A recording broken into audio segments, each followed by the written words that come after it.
जय माता राम मित्रों। गुरु चरणों में वंदन करता हूं और आप सभी मित्रों का जय माता राम गृहस्थ तंत्र में स्वागत अभिनंदन करता हूं। मित्रों, आज जानकारी लेकर आए हैं हम आने वाले शाकंभरी नवरात्रि को लेकर। मित्रों, देवी पूजा के लिए साल भर में कुल 5 नवरात्रि कही गई है। चैत्र और शारदीय नवरात्रि तो हम उजागर रूप से सभी जने जानते हैं। 2 गुप्त नवरात्रि कही गए और एक नवरात्रि कही गई शाकंभरी नवरात्रि, जो कि शाकंभरी होती है। यह पौष मास में, यानी कि जो कहा गया है मल मास या कहें कि खर मास, उसमें आता है। और जिस समय पे सूर्य धनु राशि में होते हैं, ये नवरात्रि होती है। यह नवरात्रि अष्टमी से पूर्णिमा तक होती है। मित्रों, इस साल यह जो नवरात्रि है वो 30 दिसंबर 2022 से 6 जनवरी 2023 तक रहेगी। इस दिन जो पूर्णिमा का दिन रहेगा, पूर्णिमा जो शुरुआत रहेगी, जिस दिन आखिरी दिन रहेगा, शाकंभरी जयंती रहेगी। पूर्णिमा ये 2:14 से शुरुआत होगी पूर्णिमा की, और 7 जनवरी को शाम को 4:37 पर ये पूर्ण हो जाएगी। मित्रों, शाकंभरी नवरात्रि में माँ जगदम्बा ने सौम्य रूप धारण किया था। इनकी पूजा आराधना पूरा भारतवर्ष में होती है और इनका जो मूल शक्तिपीठ कहा गया है वह सहारनपुर में स्थित है। इसके अलावा मातेश्वरी का 2 और पीठ कहे गए हैं जो शाकंभरी माता के हैं, स्कंद पीठ और शाकंभरी माता का सांभर पीठ। शाकंभरी माता की पूजा में साग सब्जी फल अनाज आदि का बड़ा ही महत्व कहा गया है। इसमें इनके रूप में यह अपने शरीर से शाक उत्पन्न करके मनुष्यों का भरण पोषण करती दिखाई देती है। माँ के 4 हाथ हैं। माताओं के चारों हाथों में कमल, पुष्प, धनुष और शाक सब्जी के एक टोकनी जैसा दिया है, और एक हाथ से आशीर्वाद देती हुई माता जी शरीर दिखाई देती है। वहीं माँ को दुर्गा सप्तशती जो हमारा पाठ है, किताब है, उसके अंदर जो उसमें जो माता जी की विवरण दिया हुआ है, जो कहा गया है मातेश्वरी के विषय में, वो 11वें अध्याय में उनकी बड़ी महिमा कही गई है। कि 11वें अध्याय में उनके विषय में कहा गया है कि वेप्रचित नामक जो राक्षस था, उसका वध करने के बाद में मातेश्वरी ने जब उसका भक्षण किया, तब उनका जो दांत थे वह अनार के दाने के समान लाल हो गए। तब मातेश्वरी का नाम रक्तदंतिका के नाम से यानी कि ऋषियों ने उनकी आराधना की रक्तदंतिका जी के नाम से, और उसके बाद में उनका नाम भीमा देवी भी रहा। दुर्गम दैत्य का वध करने के बाद में उनका नाम दुर्गा देवी पड़ा। अरुण नामक दैत्य जो था, उसका वध करने के बाद में मातेश्वरी को ब्राह्मणी रूप में कहा गया। आयोजना रूप भी इन्हीं का है। महाविद्याओं में महेश्वरी भुवनेश्वरी भी इन्हीं को कहा, छिन्नमस्तिका और भुवनेश्वरी भी इन्हीं को कहा गया है मित्रों। और शताक्षी भी मातेश्वरी का ही एक नाम है।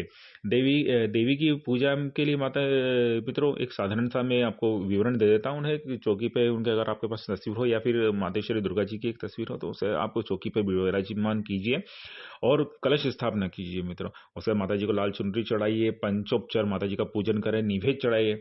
निवेद में मित्रों हमें रोज हरी सब्जी या फल का भोग मातेश्वरी को लगाना चाहिए। वहीं आसन पर बैठकर हमको उनके सम्मुख दुर्गा सप्तशती का पाठ कर सकते हैं। तो दुर्गा सप्तशती का पाठ आप महात्मा नहीं कर पाए तो सप्त श्लोकी दुर्गा का पाठ कीजिए। दुर्गा जी के 32 नामों का पाठ कीजिए। अगर नहीं तो 108 जो मातेश्वरी के नाम कहे गए हैं उनका आप करिए। सिद्ध कुंजिका का पाठ कीजिए। जो भी आपसे आपके शक्ति अनुसार, जो भी आपके सामर्थ्य अनुसार आप कर सकते हैं, वो वो आप करिए। मातेश्वरी की पूजा आराधना के लिए ऐसा नहीं है कि आप यही करेंगे, महात्मा पूरा पढ़ेंगे तो आपको फल प्राप्त होगा। आप कुछ भी उनके निमित्त कुछ जो आपकी श्रद्धा और जो आपका विश्वास है उसके अनुसार आप करिए। आपके समय अनुसार, समय का आपके पास में जितना उपलब्ध है उसके हिसाब से आप अपनी पूजा आराधना कीजिए। यदि संभव ना हो सके तो भी आप पूर्णिमा का जो आखिरी दिन होता है उस दिन आप मातेश्वरी का 11वें अध्याय का पाठ कीजिए। यदि संस्कृत में आप नहीं कर पाएं। तो मित्रों, कम से कम आप हिंदी में तो जरूर कीजिए, पूरा भावपूर्वक कीजिए। मातेश्वरी की महिमा आप जानेंगे कि उनकी महिमा किस प्रकार। जो अधिकतर सप्तशती का पाठ करते हैं उन्हें तो यह मालूम है, बाकी जो नए हैं, जो पहली बार कर रहे हैं, उन्हें उनकी महिमा पता चलेगी कि क्या महिमा है। क्योंकि दुर्गा सप्तशती में मातेश्वरी के विषय में इतनी सुंदर कथा है और इतना उनका विवरण दिया हुआ है कि आपको खुद को लगेगा कि हाँ, और उससे आपको उचित फल की प्राप्ति भी होगी मित्रों। इस प्रकार हमें देवी का पूजन अर्चन करना चाहिए। माँ अन्नपूर्णा का आशीर्वाद इससे प्राप्त होता है मित्रों। पर जो साधक हैं, साधना क्षेत्र में हैं, वे जानते हैं इस नवरात्रि का महात्मा। किसी भी तंत्र को वापस भेजने के लिए यह इससे उत्तम समय नहीं होता है मित्रों। यानी कि कहते हैं कि जितनी भी मेली विद्याएं होती है या फिर कोई गलत विद्याएं होती है जिनका प्रयोग कर देते हैं और उनको कहीं वापस अगर जो अगर सक्षम साधक हो रहते हैं वो लोग इसी नवरात्रि में ये गुप्त विद्या, क्योंकि आज क्या है कि ये नवरात्रियां गुप्त नवरात्रि ही इसलिए कहा जाता था कि इनमें तंत्र प्रयोग जो होते थे या फिर तंत्रिक साधनाएं जो होती थी बड़े स्तर की जाती थी। बाकी ये सारी चीजें गुरुगम्य और गुरु ज्ञान पर आधारित चीजें होती है मित्रों। बाकी आज के ज़माने में मोबाइल का इतना क्रेज़ हो गया है, मोबाइल और इंटरनेट के ज़रिए जो गुप्त चीज़ें हैं वो इतनी उजागर हो गई है कि इंसान वो चीज़ अब गुप्त रही नहीं, ये कह सकते हैं। फिर भी मित्रों, अगर बड़े साधना या फिर इस तरह की हम गुरुगम्य साधनाएं अगर करते हैं तो वह गुप्त रूप से करना चाहिए, किसी के सामने प्रयोग बताना नहीं चाहिए और उन्हें जरूर करना चाहिए। यह नवरात्रि जो आते हैं, ये नवरात्रि हमारे इन्हीं साधनाओं आराधनाओं के लिए, मातेश्वरी की साधना आराधनाओं के लिए ही महत्वपूर्ण दिन है मित्रों। हमें सब जरूर करना चाहिए। पर मित्रों, हमें गुरु की दीक्षा जरूर लेना चाहिए। गुरु से आज्ञा, कोई सी भी चीज़ अगर हम कर रहे हैं तो उस गुरु का आज्ञा जरूर लेना चाहिए, क्योंकि इससे हमें कहीं विपरीत परिणाम नहीं मिलते। क्योंकि अगर इसके विपरीत परिणाम कहीं भी दिखते हैं तो साधक साधना पद में बड़े ही भयभीत हो जाते हैं, ये कहने का मेरा मतलब है। तो इसलिए हमें गुरु सानिध्य में ही अपने साधनाएं करना चाहिए और इन क्षेत्रों में जो गुरु के जो अनुभव है उनका हमें भी लेना चाहिए।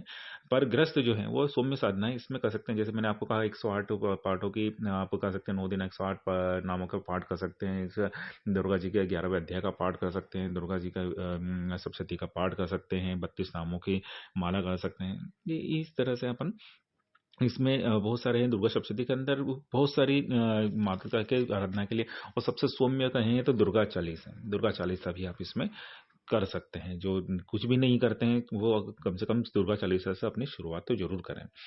शाकंभरी देवी की अगर कथा के विषय में बात करें तो देवी पुराण, शिव पुराण और दुर्गा सप्तशती के अनुसार हिरण्याक्ष के वंश में एक दैत्य था रुरु नाम का, उसका पुत्र था दुर्गम। उस दुर्गम दैत्य ने सभी वेदों को अपने हरण कर लिया था।